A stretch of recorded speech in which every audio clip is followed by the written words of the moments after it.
Karina Frías Henao, maestrante de la Maestría en Matemáticas para Educadores, UAS Centro La Vega. Actualmente estoy cursando la asignatura Análisis Real 2, impartida por el maestro Juan Toribio Milanés. En esta ocasión tengo la oportunidad y el placer de presentarles el tema de conjuntos compactos y uso de GeoGebra. Ahora les estaré mostrando la tabla de contenidos que serán desarrollados a lo largo de esta presentación. En primera instancia están los objetivos, tanto el general como los específicos, las interrogantes que surgieron en la realización de este proyecto, las ideas preliminares, así como también los conocimientos previos, algunos ejercicios resueltos, ejercicios propuestos, las conclusiones, una frase de motivación, los recursos utilizados y la bibliografía. Como objetivo general tenemos el siguiente: analizar y conocer las condiciones que debe poseer un conjunto para ser un conjunto compacto. Ahora estaré mostrando lo que serán los objetivos específicos. El primero nos dice que es verificar las condiciones que permiten que un conjunto sea un conjunto compacto. El segundo, conocer lo que es un conjunto compacto. Y por último, ilustrar mediante ejemplos y demostraciones lo que es un conjunto compacto y de esta manera proporcionar una comprensión más concreta de los conceptos involucrados. Dentro de las interrogantes que surgieron en la elaboración de este proyecto están las siguientes: cuando un conjunto es abierto, cuando un conjunto es cerrado, cuando un conjunto está acotado, qué es una cubierta abierta y cuando un conjunto es un conjunto compacto. Dentro de las ideas preliminares están lo que es un conjunto abierto, conjunto cerrado, conjunto acotado, cubierta abierta, conjuntos compactos y algunos teoremas. Ahora nos adentraremos a los que serían los saberes previos antes de comenzar con nuestro tema, que es conjunto compacto, y el primer término o concepto que vamos a ver es el de vecindad de un punto. Una vecindad de un punto x sub 0 que pertenece a los reales con r mayor que 0, denotada de esta forma, se define por la vecindad de radio r centrada en x sub 0 igual a x que pertenece a los reales, tal que la distancia de x a x sub 0 es menor que el radio. O sea que la distancia de x al centro es menor que el radio. Ya aquí, viéndolo de una forma gráfica, lo que nos dice es que la vecindad es el conjunto de números que tiene un centro y un radio. Pero ¿a qué nos referimos cuando decimos de un radio? Por ejemplo, en esta figura de aquí, donde se ve a menos r y a más r, este podría ser el intervalo alrededor del centro A, y nos dice que aparte de ese centro A hay un radio r. El radio nos permite definir el intervalo alrededor del centro A. Estos números que pertenecen a esa vecindad se pueden denotar con la letra X y se pueden encontrar en cualquier parte de ese intervalo. Para entender un poquito mejor el concepto, entonces vamos a ver un pequeño ejemplo. Nos dice hallar todos los números que pertenecen a la siguiente vecindad. La vecindad de radio 4 centrada en 5 igual a los x que pertenecen a r, tal que la distancia de x a 5 o de x al centro, que es 5, es menor que 4. Lo vamos a ver primero de manera analítica y ya de forma gráfica. Solución. Lo primero que hacemos es tomar esa desigualdad de valor absoluto y copiarla tal cual. Ya luego, resolviendo, tenemos que menos 4 es menor que x menos 5, menor que 4. Esto pasa por la propiedad del valor absoluto, de la desigualdad de valor absoluto, que me dice que si el valor absoluto de b es menor que c, si y solo si c es mayor que 0. Entonces, el valor de b estará comprendido desde menos c a c. Ahora lo que necesitamos es despejar esa X, o sea, dejarla solita. Y para eso, entonces, sumamos 5 a todos los miembros de la desigualdad. Esto es por la propiedad del simétrico aditivo. Ya finalmente, aquí realizando esta resta de menos 4 con positivo 5, que me queda 1, 5 menos 5, que es 0, por la propiedad ya mencionada anteriormente, quedándome solo la X, que era lo que me interesaba, y 4 más 5 igual a 9. Entonces, lo que me quiere decir es que la vecindad de radio 4 centrada en 5 es igual al intervalo abierto desde 1 hasta 9. Ahora, este mismo proceso lo vamos a ver, pero de forma gráfica en GeoGebra. Aquí podemos observar tanto la forma analítica desde un software llamado Symbolab, donde podemos corroborar que nos dio el mismo resultado, o sea, el intervalo abierto desde menos 1 hasta 9, que es la vecindad con radio 4 y centro 5. Y ya de forma gráfica se ve de esta forma. Aquí estarían todas las vecindades de radio 4 y centro 5. Ahora vamos a ver lo que es un conjunto abierto. Un conjunto A, su conjunto de R, es un conjunto abierto si para cada X que pertenezca al conjunto A existe una vecindad contenida en dicho conjunto. Un ejemplo de conjunto abierto es el siguiente: el conjunto A igual a X que pertenece a R tal que menos 3 menor que X menor que 5. Podemos observar que en realidad este es un conjunto abierto. ¿Por qué? Porque todos los puntos que se encuentran en ese intervalo se puede encontrar una vecindad centrada en ese punto y un radio adecuado que esté completamente contenido en dicho conjunto. Aquí tenemos otros ejemplos. Me dice que el conjunto A igual al intervalo cerrado en menos 3, abierto en menos 5 no es un conjunto abierto. ¿Pero por qué no es abierto? Porque podemos observar que no a todos los elementos de ese conjunto se le puede encontrar una vecindad o un entorno que esté completamente contenido en el conjunto. Por ejemplo, para 5 no había problema, pero para el negativo 3 sí, porque ahora ese pertenece al conjunto, o sea, el conjunto me lo incluye. Para negativo 3 no se puede encontrar un entorno que esté completamente contenido en ese conjunto. Como segundo ejemplo tengo el conjunto G definido como los X que pertenecen a los reales, tal que 0 menor que X menor que 1.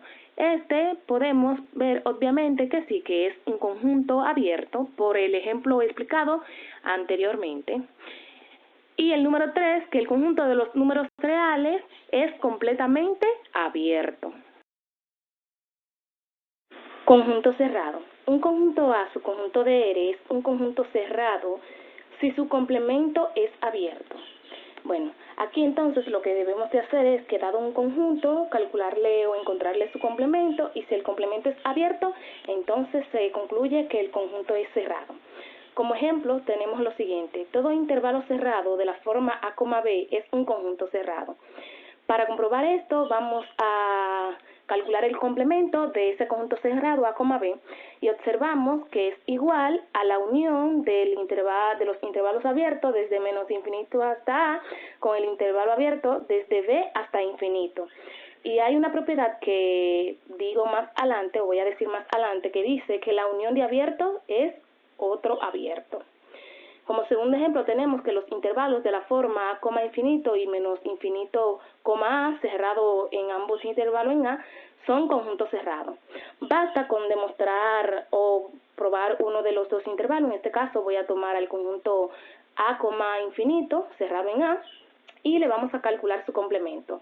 Observamos que el complemento de este intervalo es el intervalo abierto desde menos infinito, hasta A.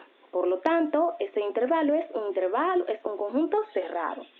Ahora tenemos el conjunto G definido de esta forma como los X que pertenecen a los reales, tales que 0 menor o igual que x menor o igual que 1.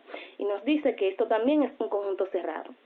Podemos observar que si calculamos el complemento de este conjunto, será la unión de los intervalos abiertos desde menos infinito hasta 0, unido con el intervalo abierto desde menos 1 hasta infinito. Por lo tanto, este conjunto es un conjunto cerrado. Cabe destacar que hay conjuntos que no son ni abiertos ni cerrados. Ahora se muestran algunas propiedades de los conjuntos abiertos y de los conjuntos cerrados. Propiedades de los conjuntos abiertos. La unión de una colección arbitraria de subconjuntos abiertos de R es un conjunto abierto. La intercepción de cualquier colección finita de conjuntos abiertos en R es un conjunto abierto. Propiedades de los conjuntos cerrados. La intercepción de una colección arbitraria de conjuntos cerrados en R es un conjunto cerrado. La unión de cualquier colección finita de conjuntos cerrados en R es un conjunto cerrado. Conjunto acotado. Un conjunto A, subconjunto de R, está acotado si el diámetro es finito. El diámetro de A es el supremo de las distancias x, y, tal que para todos los pares de puntos x y y pertenecen a A. Entonces, eso lo que nos quiere decir es que si el diámetro es finito, significa que existe una constante m tal que para cualquier par de puntos x, y en A, la distancia entre ellos es menor o igual a m. Esto implica que el conjunto está acotado, es decir, que no se extiende indefinidamente en ninguna dirección. Como primer ejemplo tenemos el conjunto D definido como los x, y que pertenecen a R2 tal que x al cuadrado más y al cuadrado es igual a 1 es acotado. Bueno, vemos que aquí lo que nos está definiendo es la circunferencia unitaria y nos preguntan que si la circunferencia unitaria en R2 es un conjunto acotado. Vamos a ver si esto es cierto. Para dar respuesta a este ejercicio, lo que debemos es, como primer paso, identificar los puntos más alejados en la circunferencia unitaria, o sea, los puntos diametralmente más alejados. Estos son, el primer par está compuesto por el punto A, que va desde 1 hasta 0, y el punto B desde menos 1 hasta 0. Y ya el punto C y el punto D, que son los que tienen esta coordenada, 0,1 y 0, menos 1. Ya luego lo que debemos de hacer es calcular la distancia entre esos pares de puntos. Entonces, la distancia entre dos puntos en R2 se define como la raíz cuadrada de la diferencia de la componente en x al cuadrado más la diferencia de la componente en y al cuadrado de dichos puntos. Entonces, calculando la distancia de los primeros puntos, del punto A y del punto B, obtenemos que la distancia nos da un valor de 2. Asimismo, calculamos la distancia que hay desde el punto C hasta el punto D, observando que al sustituir los valores, también nos da una distancia de 2. Luego de haber calculado las distancias entre los puntos mencionados anteriormente, ahora lo que nos resta es calcular el diámetro. Ya yo había dicho en el otro apartado que el diámetro de un conjunto es el supremo de la distancia entre todos los pares de puntos en el conjunto. Para este conjunto, el diámetro es la distancia máxima entre cualquier par de puntos en la circunferencia. En el caso de la circunferencia unitaria, el diámetro es de 2. Por lo tanto, como el valor del diámetro es finito, el conjunto D es un conjunto acotado. Lo primero que vamos a hacer es dibujar o plasmar aquí el conjunto que nos dieron, la ecuación que nos dieron, que fue que x al cuadrado más y al cuadrado es igual a 1, que me representa la circunferencia unitaria. Para saber o demostrar visualmente que la circunferencia está acotada, dibujaremos otra circunferencia que la contenga completamente, o sea, una circunferencia de radio mayor. Para ello voy a dibujar la circunferencia centrada también en el origen, pero de radio 2. Aquí observamos o se visualizan dos circunferencias, una de radio 1 y la otra de radio 2, que la contiene completamente.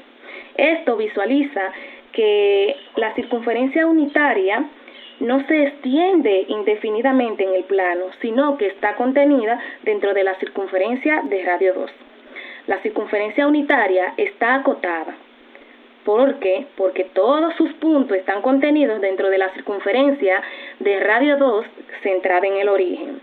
La circunferencia de radio 2 centrada en el origen actúa como un límite o una cota que contiene a la circunferencia unitaria. Por lo tanto, esa circunferencia unitaria está acotada. Aquí podemos observar otros ejemplos para visualizar si son conjuntos acotados, o sea, si están acotados o no. El primer ejemplo dice que el conjunto A, definido como los X que pertenecen a R, tal que 0 menor o igual que X, menor o igual que 1, es un conjunto acotado. Podemos observar que se trata de un intervalo cerrado, del intervalo cerrado 0,1. Nos dice que el diámetro de un intervalo que está acotado representa la longitud total de ese intervalo en la recta numérica y que este debe ser finito para estar acotado. Entonces vamos a ver para el primer caso. Me dice que el diámetro es igual al valor absoluto de B menos A, que B y A, B es el límite superior, que es 1, y A el límite inferior, que es 0. Entonces, sustituyendo tenemos que 1 menos 0, el valor absoluto de 1 menos 0, y eso es igual, ya cuando restamos aquí, 1 menos 0 es 1, y el valor absoluto de 1 es 1. Entonces, como el diámetro es finito, se concluye que A es un conjunto acotado. Lo mismo tenemos para el segundo caso. En este caso tenemos que es un intervalo abierto y me dice que es un conjunto acotado. Para demostrar que es acotado solo debemos hacer lo mismo que en el primer caso y nos vamos a dar cuenta que si lo hacemos, en realidad sí, también se trata de un conjunto acotado, porque esa diferencia ahí me va a dar el valor absoluto de 6 menos 2 para este caso, que vendría siendo 4, y como el diámetro ahí de nuevo es finito, entonces ese conjunto está acotado. Para el caso número 3, donde me dice que B es igual al intervalo abierto desde 2 hasta infinito, no es un conjunto acotado. ¿Por qué? Porque podemos observar aquí el radio no va a ser finito, por lo tanto ese conjunto no está acotado. Espacios métricos. Sea X un conjunto no vacío, una función D definida desde el producto cartesiano hacia los reales, específicamente hacia los reales no negativos, se llama métrica o distancia sobre X si se verifican los axiomas siguientes. Sean X, Y, Z elementos de X. Entonces, si se cumple que la distancia de X a Y sea mayor o igual a 0, con igualdad si solo si X es igual a Y, esta es la propiedad de no negatividad. Segundo, que la distancia de X a Y sea igual a la distancia de Y a X, esto es la de simetría.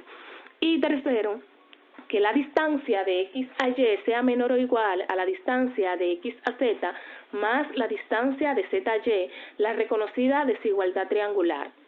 Para X, Y que pertenezcan a X, el número de X, Y se llama distancia de los elementos X y Y, y al par X con la distancia se le llama espacio métrico, y a los elementos de X puntos del espacio. Es decir, que para que un conjunto sea una métrica o una distancia sobre X, se deben de verificar estas tres propiedades. De no cumplirse una de ellas, entonces no es una métrica. Cabe resaltar también que cuando un conjunto no cumple con la primera propiedad se llama pseudométrica. Veamos ahora nuestro primer ejemplo sobre métrica, que nos dice sea X igual a R, demuestre que la distancia de X, Y definida como el valor absoluto de X menos Y es una métrica sobre X. Esto aquí lo que nos dice es que debemos demostrar que la distancia usual es una métrica sobre X. Para demostrar que es una métrica debemos de verificar las tres propiedades mencionadas anteriormente. La primera es la de no negatividad. Si X es distinto de Y, entonces la distancia de X a Y definida como el valor absoluto de X menos Y será mayor que 0. Esto es por definición de valor absoluto, porque no importa qué cantidad me quede aquí, ya sea negativa o positiva, ella saldrá positiva por la definición del valor absoluto. Si X es igual a Y, entonces la distancia desde X hasta Y, definida como el valor absoluto de X menos Y, será igual al valor absoluto de X menos X, por ser X igual a Y. Y aquí ya restando X menos X, eso me dará 0. ¿Por qué? Por la propiedad del simétrico aditivo. Y el valor absoluto de 0 es igual a 0, comprobando que se cumple la primera propiedad. Ya hemos demostrado que se cumple la primera propiedad. Ahora vamos a demostrar que se cumple la segunda, o sea que la disimetría, que la distancia de X a Y es igual a la distancia de Y a X. La distancia de X a Y es igual al valor absoluto de X menos Y, por cómo está definida la distancia aquí arriba. Reescribiendo tenemos que es igual al valor absoluto de menos 1 por Y menos X, por factorización. Esto es igual al valor absoluto de menos 1 por el valor absoluto de Y menos X. Esto es por la propiedad del valor absoluto de un producto, que nos dice que el valor absoluto de un producto es igual al producto de los valores absolutos de esas cantidades. Igual a 1 por Y por el valor absoluto de Y menos X. Esto es por definición de valor absoluto. Igual al valor absoluto de Y menos X por la propiedad de ser el 1 el elemento neutro de la multiplicación. Aquí observamos que esto es la distancia de Y a X, por cómo está definida la distancia aquí arriba. Por lo tanto, hemos llegado a lo que queríamos demostrar, que la distancia de X a Y es igual a la distancia de Y a X, confirmando así que se cumple la propiedad de simetría. Ya hemos demostrado que se cumple para que esta distancia usual sea una métrica sobre X. Se cumple la primera propiedad, la de no negatividad, y la segunda, la de simetría. Ahora debemos de demostrar que se cumple la tercera, o sea, la desigualdad triangular, que establece que la distancia de X a Y sea menor o igual que la distancia de X a Z más la distancia de Z a Y. Para esto, primero debemos demostrar que para todo A, B que pertenezca a R se cumpla que el valor absoluto de A más B sea menor o igual que la suma de sus valores absolutos. Entonces, lo que vamos a hacer es partir de aquí para llegar a esta expresión. En el primer paso lo que hice fue aplicar la propiedad de valor absoluto, que me dice que el cuadrado del valor absoluto de una cantidad es igual a esa cantidad al cuadrado. Ya para el segundo paso lo que hago es desarrollar ese binomio y me queda de esta forma. En el tercer paso aplico una propiedad del valor absoluto que me dice que X es menor o igual a su valor absoluto. Esto, reescribiéndolo y aplicando la propiedad de valor absoluto del producto, es igual, nos dice esta propiedad que el valor absoluto del producto de dos cantidades es igual al producto del valor absoluto de esas cantidades. Ya en el quinto paso lo que hago es volver a aplicar la propiedad que apliqué al principio, o sea, que el cuadrado del valor absoluto de una cantidad es igual a esa cantidad elevada al cuadrado. Aquí podemos observar que nos queda un trinomio cuadrado perfecto, entonces mediante factorización nos queda esta expresién. Ya acá lo que hago es aplicar la siguiente propiedad que me dice que si A, B pertenecen a los reales y A al cuadrado es mayor o igual que B al cuadrado, y que A y B son números no negativos, entonces A es menor o igual a B. Entonces hemos llegado a lo que queríamos demostrar, que el valor absoluto de A más B es menor o igual a la suma de sus valores absolutos. Ya con esto demostrado, entonces vamos a demostrar que se cumple la desigualdad triangular para la distancia usual. Para esto vamos a tomar a igual a X menos Z y B igual a Z menos Y.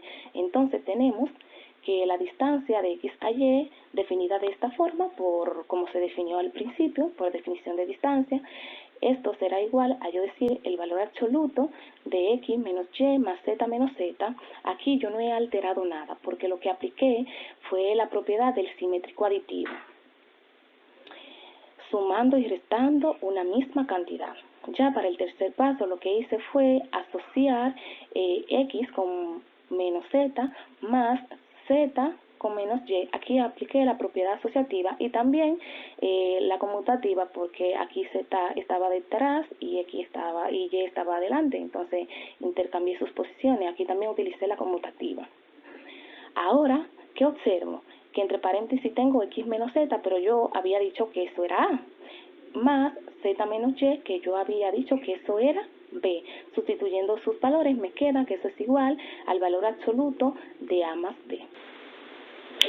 Que esto que tengo aquí va a ser menor o igual que la suma de los valores absolutos de A más el valor absoluto de B. Eso fue por la demostración anterior, por esto que yo demostré aquí, que esto es igual a yo volver a sustituir el valor de A y de B. El valor de A es X menos Z y el valor de B es Z menos Y. Entonces, aquí observando que yo tengo aquí en este valor absoluto, la definición de distancia, entonces queda comprobado que la distancia de X a Y es menor o igual que la distancia de X a Z más la distancia de Z a Y, por definición de distancia. Por lo tanto, como cumple con la desigualdad triangular también, que era la tercera propiedad que nos faltaba, podemos decir que la distancia definida de esta forma, o sea, la distancia usual, es una métrica sobre X. Aquí observamos otro ejemplo de métrica que nos dice que dado un conjunto no vacío cualquier X, definimos la métrica discreta de en X mediante esta expresión matemática que nos dice que la distancia X, Y será igual a 1 si X es distinto de Y y a 0 si X es igual a Y. Y que al par X, D es un espacio métrico. Esto lo que nos dice es que para valores distintos de X y de Y, y lo introducimos en esta función, siempre me va a dar igual a 1 cuando X y Y sean distintos, no importa qué tan lejos o qué tan cerca estén. O sea que a una distancia de 50 y de 100, siempre la distancia será 1. A una distancia de 1000 y de 5, la distancia siempre será 1. Pero que si estas coordenadas, o sea, si estos puntos X y Y son iguales, entonces la distancia siempre será 0. Y esto nos dice que define una métrica sobre X. Ya ahora comenzaremos a tratar lo que son los conjuntos compactos, pero para esto debemos saber primero lo que es una cubierta abierta. Sea un subconjunto de R, una cubierta abierta de A es una colección G de A de conjuntos abiertos en R cuya unión contiene a A. O sea, que A es un subconjunto de la unión de todo esto G de A. Para poder comprender un poquito mejor, vamos a verlo de forma gráfica. Consideremos ese conjunto A que se ve al fondo y todos estos conjuntos que se ven cubriendo a ese conjunto A son la colección de conjuntos abiertos, que es a lo que llamamos cubierta abierta. Observamos que el conjunto A está totalmente contenido en la unión de esa colección de conjuntos abiertos. Entonces, a esto es lo que llamamos cubierta abierta. Conjuntos compactos. Sea K su conjunto de X, diremos que K es compacto en X si para toda cubierta abierta G igual a U de I con I que pertenece a I grande de K existen U sub 1, U sub 2, punto, hasta U sub N que pertenece a esa colección tales que K esté contenido en la unión finita desde I igual a 1 hasta N de esa colección de conjuntos abiertos. O sea, en otras palabras, lo que nos quiere decir que un conjunto K, su conjunto de X, es compacto si para toda cubierta abierta de K tiene una subcubierta finita. Para visualizar un poquito más o entender un poquito más este concepto, vamos a ver el siguiente ejemplo. Consideremos este conjunto A y esta colección de conjuntos abiertos. Podemos observar que esta colección de conjuntos abiertos cubre completamente al conjunto A. Por lo tanto, podemos observar que A está contenida en la unión de la colección de conjuntos abiertos, y a esto es a lo que llamamos cubrimiento por conjuntos abiertos de A. Ahora, si tomamos una subcolección de conjuntos abiertos de la colección que teníamos anteriormente, podemos observar que esta subcolección de conjuntos abiertos me cubre completamente a mi conjunto A. O sea, que A está contenido en la unión finita de esta subcolección de conjuntos abiertos. Y a esto es a lo que llamamos subcubrimiento finito del conjunto A. Y cuando esto pasa, o sea que todo cubrimiento por conjunto abierto tiene un subcubrimiento finito, entonces se dice que A es un conjunto compacto. Como primer ejemplo, tenemos que demostrar que si el intervalo 0,1 abierto en 0 y cerrado en 1 es un conjunto compacto. Para que sea un conjunto compacto debe descubrir que toda cubierta abierta tenga una subcubierta finita. Lo primero que vamos a hacer es considerar la cubierta abierta A definida como el intervalo abierto 1 sobre n, 2, con n que pertenezca a los naturales. Si suponemos que la colección definida de esta forma, tal que n pertenezca a H, con ese H su conjunto de n finito, es una cubierta finita del intervalo abierto en 0 y cerrado en 1. Entonces, ahora lo que vamos a hacer es demostrar que para que ese conjunto sea compacto, toda cubierta abierta tiene que tener una subcubierta finita. Por lo tanto, vamos a tomar un n sub 0 definido como el máximo n, tal que n pertenezca a H. De modo que la unión finita con n que pertenece a H del intervalo, o de esta colección de 1 sobre n, 2, ahora será igual al intervalo abierto de 1 sobre n sub 0, 2. O sea, y vemos que esta subcolección no me cubre a ese intervalo. ¿Por qué? Porque este término de aquí nunca va a ser 0. El 0 aquí es un punto límite, pero no pertenece al conjunto, porque nosotros definimos a n sub 0 como el máximo n que pertenezca a ese conjunto H. Por lo tanto, no me va a cubrir al intervalo que me dieron al principio, el intervalo abierto en 0 y cerrado en 1. Por lo tanto, la familia definida al principio es una cubierta abierta del intervalo abierto en 0 y cerrado en 1 que no tienen una subcubierta finita. Por lo tanto, entonces, podemos concluir que ese intervalo no es compacto. Como segundo ejemplo tenemos que sea x, t un espacio topológico y A un subconjunto de x definido de la siguiente forma y t el espacio topológico, y A definido igual como el conjunto A, D, I, o sea, el conjunto que contiene a esos elementos. Demostrar si A es un conjunto compacto. Solución. Primero determinamos si existe una clase de subconjuntos abiertos, G de I. Observamos que sí, que existe esa clase de subconjuntos abiertos. Ahora vamos a determinar si la unión de esos subconjuntos abiertos de la clase G contienen al subconjunto A. Observamos que si unimos cada subconjunto abierto, G de I, efectivamente el subconjunto A está contenido en la unión de esa colección de subconjuntos abiertos.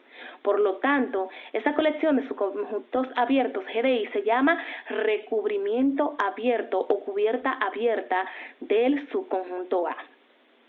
Ahora, debemos demostrar que esa colección de subconjuntos abiertos que tengo aquí arriba es reducible a un recubrimiento finito.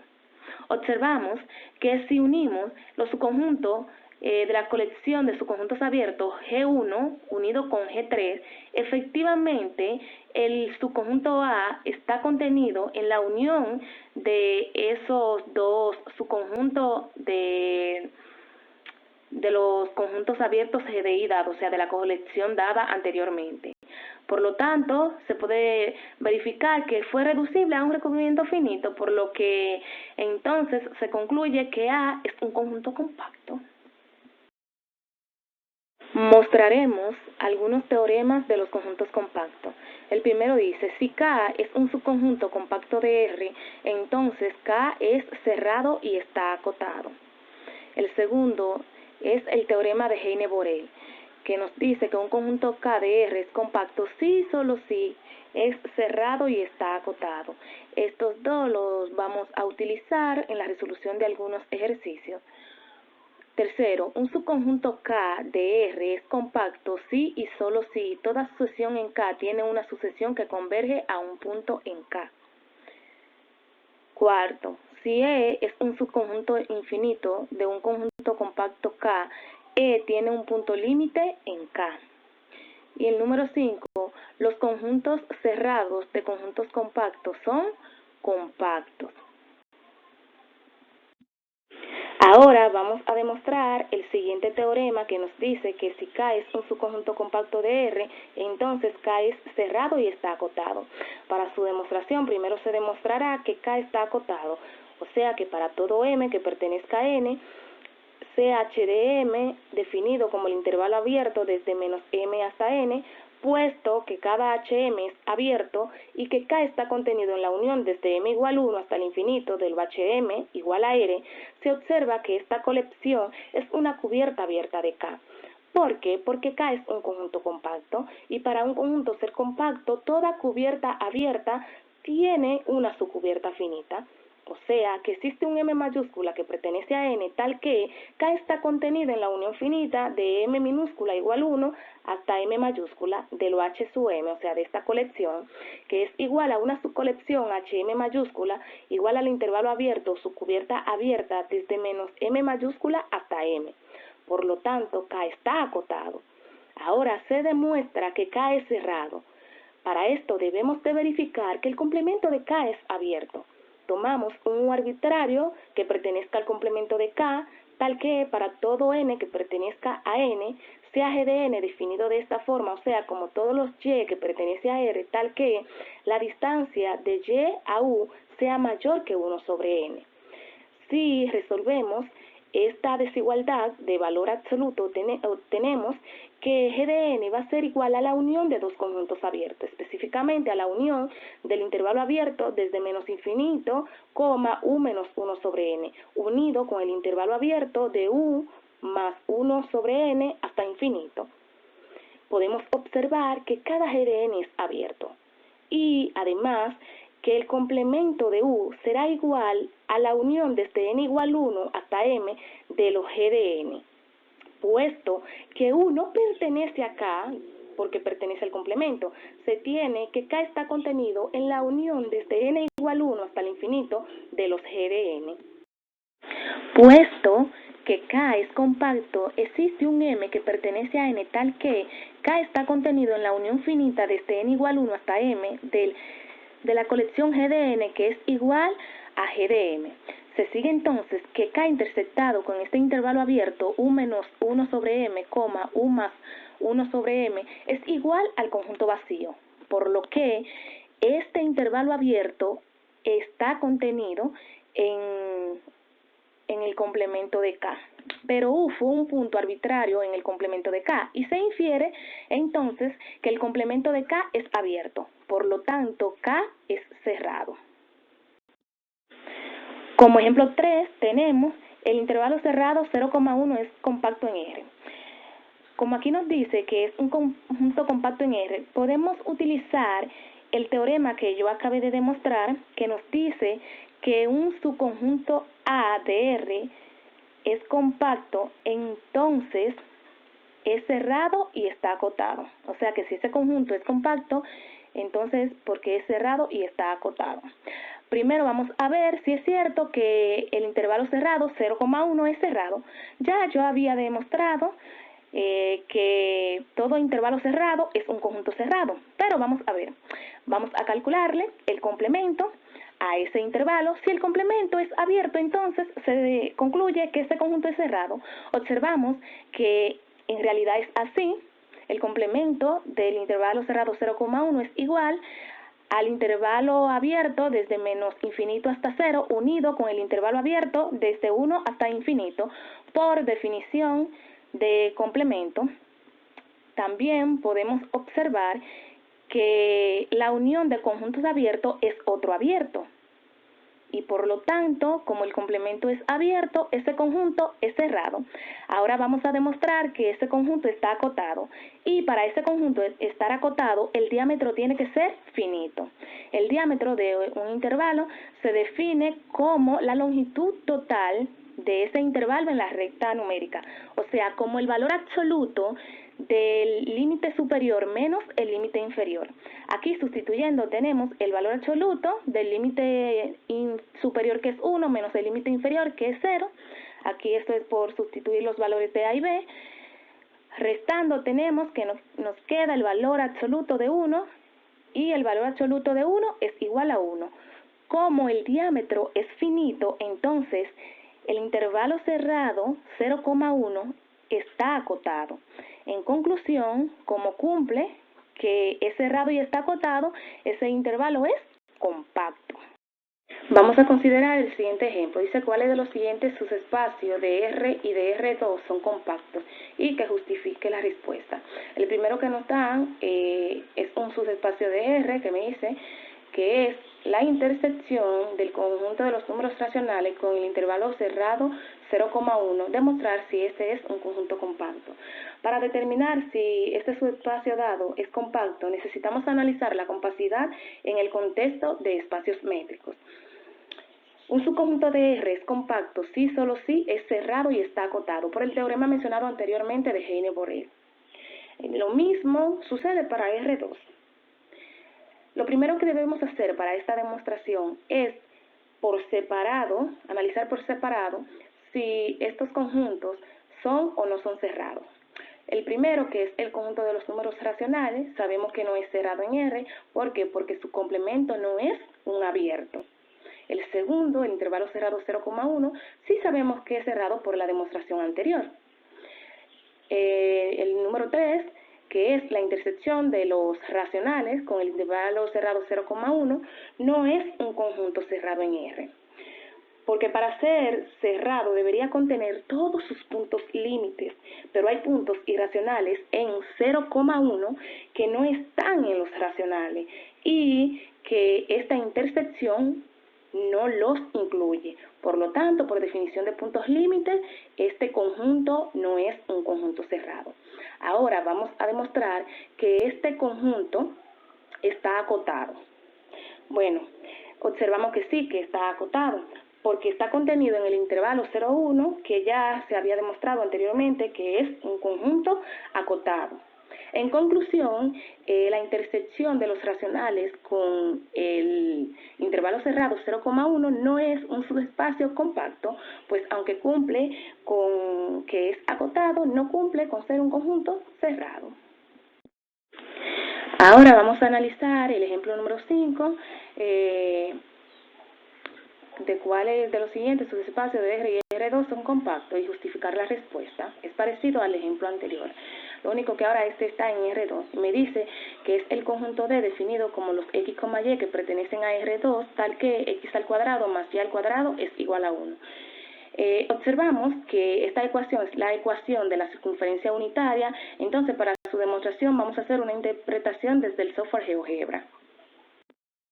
Para demostrar que la circunferencia unitaria es un conjunto compacto, vamos a visualizar una representación geométrica de la misma en R2.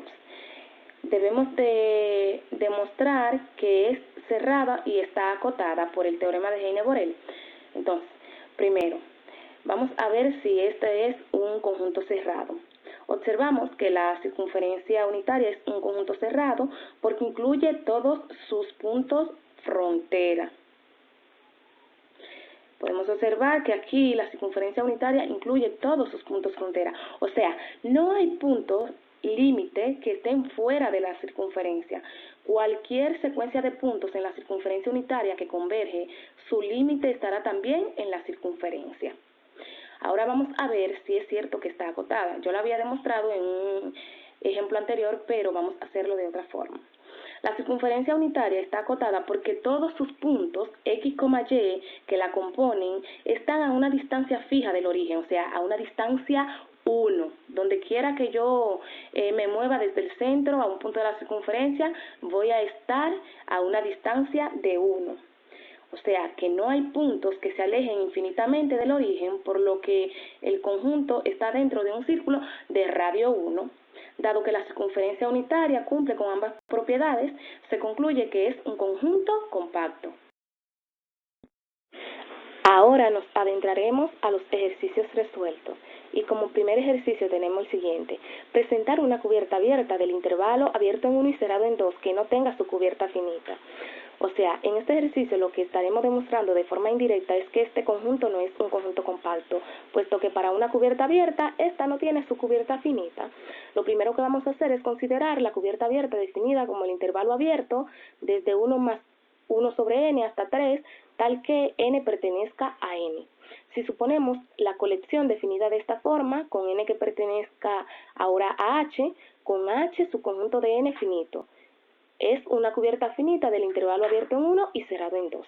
Para esto ahora vamos a tomar un n sub 0 definido como el máximo n, tal que n pertenezca a h, o sea que n pertenezca a esta colección, de modo que la unión finita de esta colección será igual a la subcolección o intervalo abierto desde 1 más 1 sobre n sub 0, 3. Pero observamos que esta subcolección no me cubre a mi intervalo abierto en 1, cerrado en 2. ¿Por qué? Porque este término de aquí nunca va a ser 0, puesto que definimos a n sub 0 como el máximo n que pertenezca a h, por lo tanto, esta subcolección no me va a cubrir a mi intervalo dado. Por lo que se concluye que la familia A, definida de esta forma, es una cubierta abierta del intervalo abierto en 1 y cerrado en 2 que no tiene subcubierta finita. Como siguiente ejercicio tenemos demostrar usando la definición 11.2.2 que si K1 y K2 son conjuntos compactos en R, entonces su unión también es compacta. Esta definición lo que nos dice es que sea un subconjunto de R, A es compacto si toda cubierta abierta tiene una subcubierta finita. Entonces, haremos esta demostración por contradicción y vamos a suponer que K1 y K2 son conjuntos compactos y que la unión no lo es. Entonces, quiere decir que existe una cubierta abierta en la unión de K1 y K2 que no tiene su cubierta finita. Pero como K1 y K2 son compactos, cualquier subconjunto de ellos también es compacto.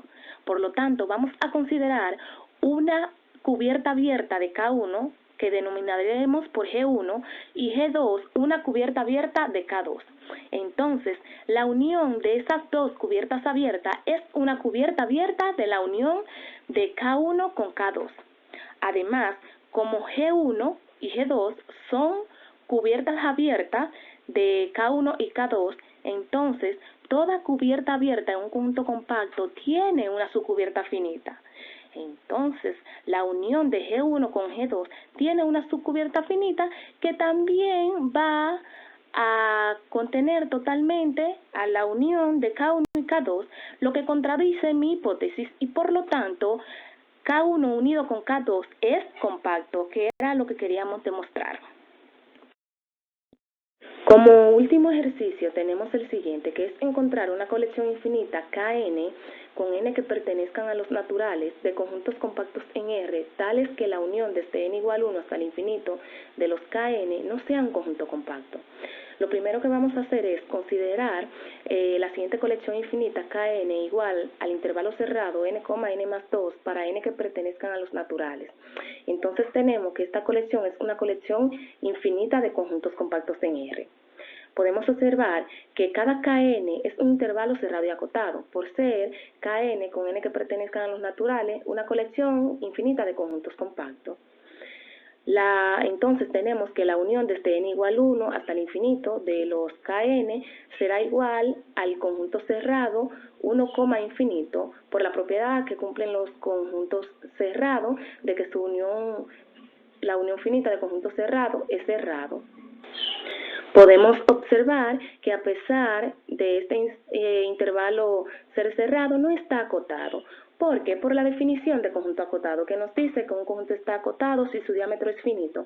Y observamos que para el intervalo cerrado, 1, infinito, el diámetro no es finito. Por lo tanto, como no cumple con una de las dos condiciones del teorema de Heine-Borel, este conjunto no es compacto. O sea, ese teorema lo que nos dice es que un conjunto A, su conjunto de R, es compacto si solo si es cerrado y está acotado.